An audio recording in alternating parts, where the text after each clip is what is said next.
वडोदरा महानगर पालिका के सस्पेंडेड आरोग्य अमलदार देवेश पटेल की ओर से किए गए भ्रष्टाचार के खिलाफ जांच बिठाने की मांग के साथ विपक्षी नेता चंद्रकांत श्रीवास्तव की ओर से म्युनिसिपल कमिश्नर अरुण महेश बाबू को पत्र लिखा गया।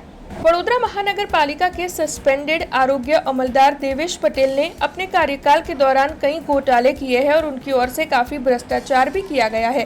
तब इस मामले की जांच करने की मांग विपक्षी नेता चंद्रकांत श्रीवास्तव की ओर से साझा की जा रही है। तब इसी मुद्दे को लेकर उनकी ओर से म्युनिसिपल कमिश्नर अरुण महेश बाबू को पत्र लिखा गया है। दरअसल उनकी ओर से देवेश पटेल के राइट हैंड माने जाने वाले मीनाक्षीबेन पटेल के खिलाफ भी जांच बिठाने की मांग साझा की गई है। तब इस मुद्दे को लेकर प्रतिक्रिया देते हुए विपक्षी नेता चंद्रकांत श्रीवास्तव ने क्या कहा है, आइए सुनते हैं। मैं जो पत्र लख्यो छे ते कॉर्पोरेशनना हितमां अने नगरजनोना हितमां लख्યું છે।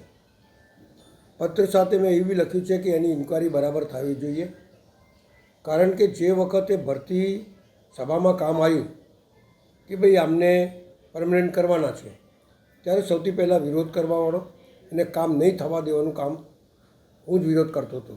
એટલે હું જે વખતે રજા પર ગયો, મતલબ બહારગામ ગયો, તે વખતે આ કામ મંજૂર થયું। મેં તે વખતે બતાડેલું કે આ ભાઈએ 5 લાખ રૂપિયા કે 6 લાખ રૂપિયા વલણમાં રહેતી એક બેન એના 5-6 લાખ રૂપિયા ચીટિંગ કરી છે અને એને કોર્ટમાં કેસ દાખલ કરેલો હતો। હવે જેના ઉપર કેસ ચાલતો હોય એને કાયમ ના કરાય, પહેલાં એની ઇન્ક્વાયરી થાય। પણ મેજોરિટી છે અને સત્તાનો પાવર એટલે ગમે તે માણસને મૂકી દો એ પ્રમાણે એમને મૂકી દીધો।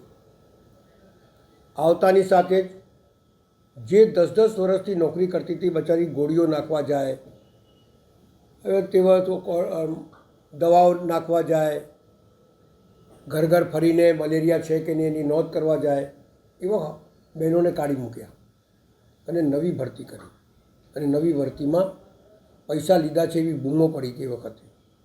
અને તે વખતે મેં સાવચેતીના પગલાં રૂપે મેં કીધું ભાઈ જો માણસ 11 મહિના કામ કરે તો એને પરમનન્ટ કરવામાં આવે છે, તો આ 10-10 વર્ષ કરતી બહેનો જે માન લો કે 30 વર્ષ કે 28 વર્ષમાં ભરતી થઈ હોય તો એને 38 વર્ષ થઈ જાય તો એને કોણ નોકરી રાખે?